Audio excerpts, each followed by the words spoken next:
Welcome to Exit Frag. Today we are talking about Yay and Demon1. I am Zeph. I'm joined by JCon, Esports Andy, and Kai from That Nerd Kaizen.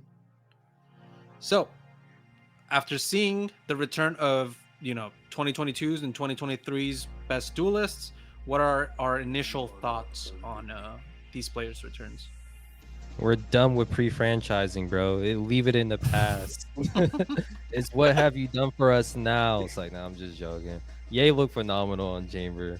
If anything, I have more high stocks on Yay than I do Demon1. But I feel like that's more of like a team issue with what they're asking their players to do rather than the players themselves.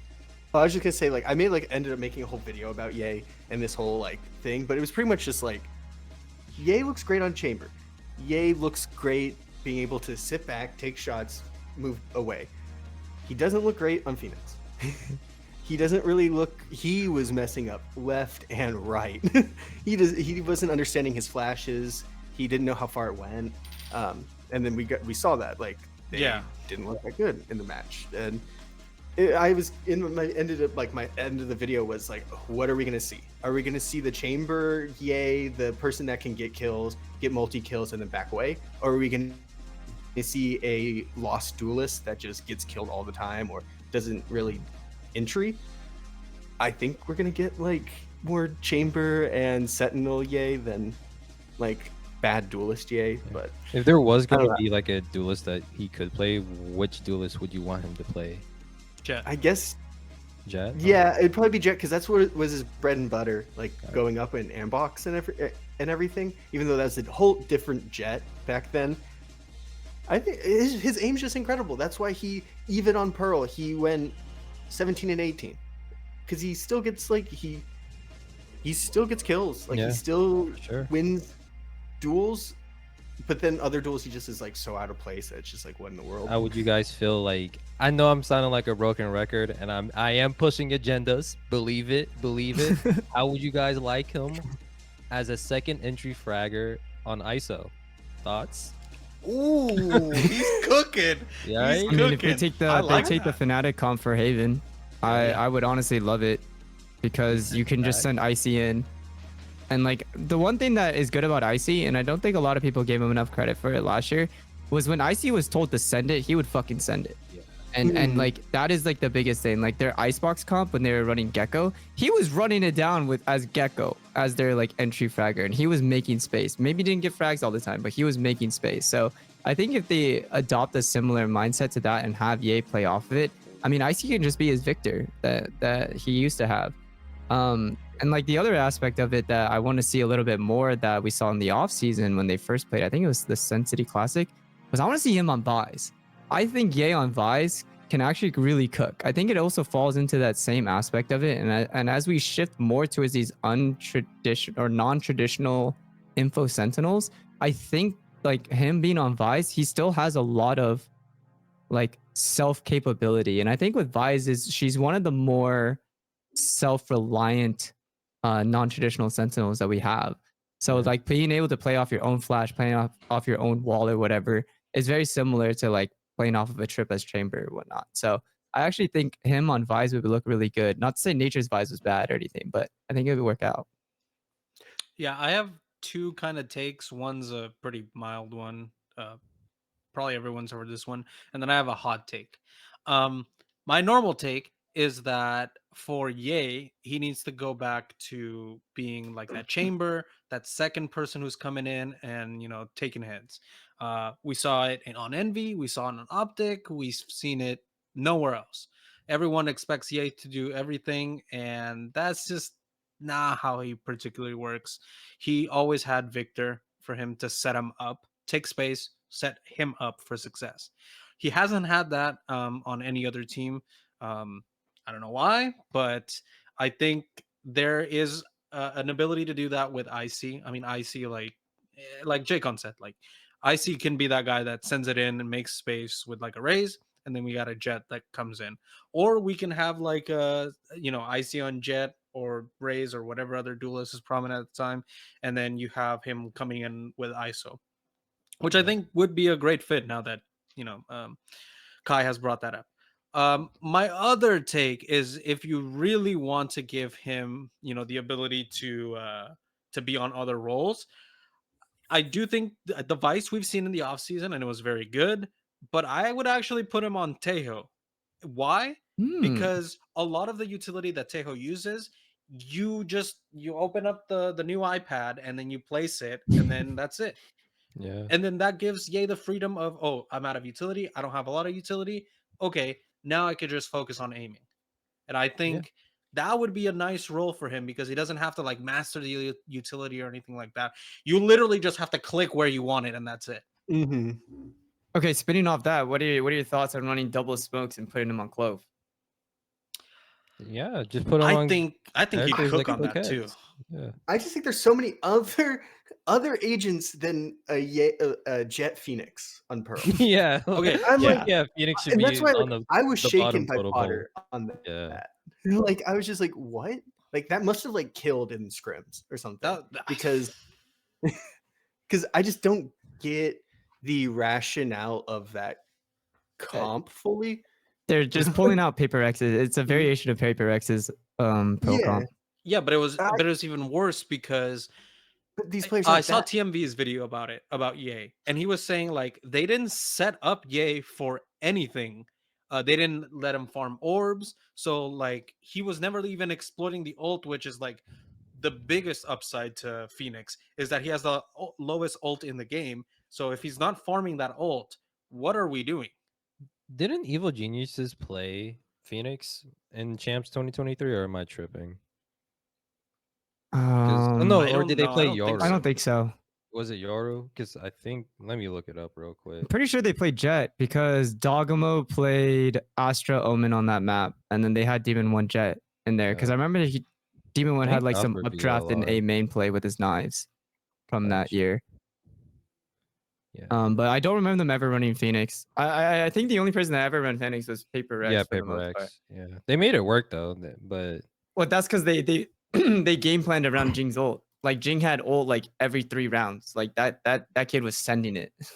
yeah. And that's my point. If we're going to put Yay on Phoenix, it needs to be for a reason. We can't just be having him like, oh, we need a second flash, and Yay might be decent on Phoenix. Like we're like past that now. Like this is not kickoff like last year where teams look lost. Like every team in this kickoff tournament has a grasp of the game at a fundamental level. We cannot be putting Yay on roles that either don't mean anything or aren't going to be used. Yeah. Mhm. Yeah. Evil Geniuses didn't play Phoenix. They played Yoru, but I guess they just needed a flash character. But I don't know. Like if Ye doesn't play Phoenix, who on that team plays Phoenix? My question is, why play You Phoenix? can play Then you any have a other Yoru flash player. initiator. Yeah. Like Icy can play Yoru. Because yeah, like I think Icy can be the solo duelist on this, especially because Icy just kind of like I think Sideshow said this during his stream one time about the Pacific duelists, like they have amnesia. They just kind of keep sending it even if they've gotten killed multiple times. Icy kind of has a similar thing. He kind of just sends it if the team wants him to do it, he's not going to hesitate. Yeah. And that's something that's very powerful for an EG team that should be a wild card. They're never going to be like, they just have to be kind of wacky. Yeah, okay. So if And if as you long look as at the rest of the roster, they don't really have somebody that will kind of do that, right? Derek Yeah. plays pretty smart and like plays more for like the team support. Nature plays very smart as well. Supa is always like in his clutch mode. So it's like you don't really have someone that's gonna like yeet themselves on the site for them outside of Icy. so we're Yeah. basically saying that is if it's not Jet or ISO, we don't want to see Ye on a duelist. Pretty much. Yeah. 'Cause Do we feel the there's no same way point with in- like Demon1? I think both of them have very similar afflictions. They have the same issue. I like feel like I've made multiple videos about the Demon1 Yay not actually being duelists. Yeah. Second But like they fraggers. still try it. Kind of it Like, kind of reminds me of the whole Tens thing. Like Tens was a Cryo duelist, but he was like Tens. second. Yeah, he was the Mhm. second fragger. And then he Yeah. moved Yeah. over to Omen, and then he just got that crazy ace. He got the first ace in Masters Madrid last year on Omen. So yeah, I think Yeah. these second fraggers just have to like move off of a Yeah, and I roles. I think it was even worse with Demon1. Yeah. Like I think he's even less of a duelist. Like in his whole like demeanor. If you watch the game, he's just like he doesn't even take the first duels. He has Natank take first duels when they're together, which is really weird. Like like Demon1 just plays, and he just played Jett and Raze, and I'm just like, the way he played it was just very slow, very methodical, which is fine. It just wasn't what you want from your only duelist, your entry player. I feel like that's just more of a testament to like how the game is. I think the game is just getting a lot slower in general, though. Slower. I just don't think it would work. Yeah, Like I feel like compared to like early Valorant, bro, was fast paced. well, but everyone was just sending it. Yeah, There was no info gathering. It was we're running it. yeah. It was just duels. You just took duels. Now I it's mean, like there's moments of like where people explode, but yeah, there's not like duels or just. I remember early Valorant, people were using utility to just burst onto site like within like the first 20 seconds of the game. Now it's like a lot more slow pace gathering info. At least that's what I got from like late 2024 at least. Yeah, in that sense, how I think about it is like I think about Breach E, his stun, right? Like back then they would get maybe 1, maybe 2 in a round. Now it's like, okay, you're gonna get 3 Breach stuns. Yeah, true. Because they use that shit off cooldown and like use it so effectively now because they've mastered it. So I think as the game evolves, you're just gonna see more and more of that as people get more optimized. And that's kind of the thing that I'm actually really excited about Taeho is, yeah, people usually use it off the rip for util, but I wonder who masters the cycles, whether it's for post plant or for stall. And Just I'm really 40 curious second to see that. cooldown. It's Yeah. gonna be G2. Yeah, it's probably gonna be G2. I have more opinions about Taeho in another video. Yeah, that's another time. Who would you guys want to see playing duelists on Leviatán? I think Tex. I think Tex needs to be the entry, and then Demon1 needs to be the support. I didn't watch a lot of Gentlemates last year, but people keep saying Natank is the truth on Phoenix, and yeah. Natank I have heard something about Natank. Natank in Gentlemates, at least maybe not throughout the whole year consistently, but at least during their Ascension run, he was not like first man in. Taka's was. Taka's would send it, and then the tank is basically, you miss him, I kill everybody else type beat. So it sounds like we need Tex back on duelists. Yeah, and the thing is like with duelists right now, like I don't think it's all about getting kills like anymore, and it's like taking space, like being able to take space and then lead. Like that's my whole issue with Demon1 is he's methodical and slow, but he doesn't take space. He hopes that he gets the first kill or he gets a duel that's favorable, and then he takes space off of that with his team. He just doesn't, like, you can never trust him to just go off on his own deep into, like, let's say split mid. Like he's not gonna, like, after they smoke it, he's not gonna go all the way up. He's gonna try to get the kill like deeper in and win the aim duel rather than like, oh, let me get up, get a kill, then we can all move up together. Like that's my whole issue with Demon1. My secondary question though is like, or is that more of a team issue? Like, does the IGL have to say something to the duelist? It could be a team issue. That's a coaching thing. Yeah, it could be a coaching thing. There were times where it just feels like it's like perfect timing for him to go forward, and then instead Natank would swing. Yeah, and I'm like, but like Demon1's right next to you, like, and he could have dashed back or something. Yeah, because I could definitely see like during Evil Geniuses, like how Boostio is like very vocal. I can see Boostio's telling Demon1, "Hey, this is when we need you to push here." Like, go, yeah. And then Potter's a great coach too. Like I remember when Potter was like, "Demon1, we need you to make your movie," and then he gets like a freaking 4K on Jett during split and whatnot. So yeah, I feel like it's more of like a team not utilizing Demon1 well enough. So the and one plus, thing you have to remember is like he hasn't been in the league for that long. He stepped onto the scene 2023 as a rookie, like late 2023, played like not even half a season 24. Yeah, so it's like he doesn't have that experience that, like, let's say someone that Zekken has, who's been playing a lot longer, and like you can like kind of like rely on Zekken to make the right decisions. Maybe Demon1 just needs a little bit more of a push and like guiding and whatnot, because he's still kind of like somewhat new to this, not new, but doesn't have as much experience as like other duelists who are constantly top fragging and whatnot. The one Jacob? thing though I think about though is if you swap around the roles, right, for this left team, Mhm. if you put Tex on the main entry, who plays Sentinel for this team? I'd And I argue that think- you could put Put- Demon1 on Sentinel. Yeah. Yeah, I would say because I think he could go the same route as Yay, not like maybe to the revise. same. Yeah, like he can kind of go the same route. Maybe be more of like a Put him on sighting chamber. front, like or a little even bit more. Cypher, Yeah. Because when they come to him, he gets double kills. Like he snaps onto heads. So I don't see that ever being an issue. And I just don't think he should be like the tip of the spear. Then that's why I kind of wonder if they should just take a playbook out of like what Sen and EDG did and just put like your godly aimers on smokes. Like as soon as EDG put Smoggy on Omen, they literally just started shitting on everybody.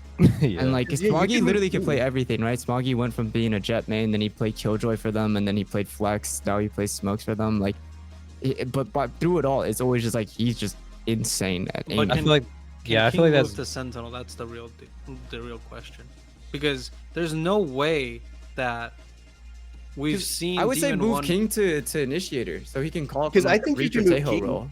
That's true. Because like Demon1 has played smokes. Yeah. Yeah.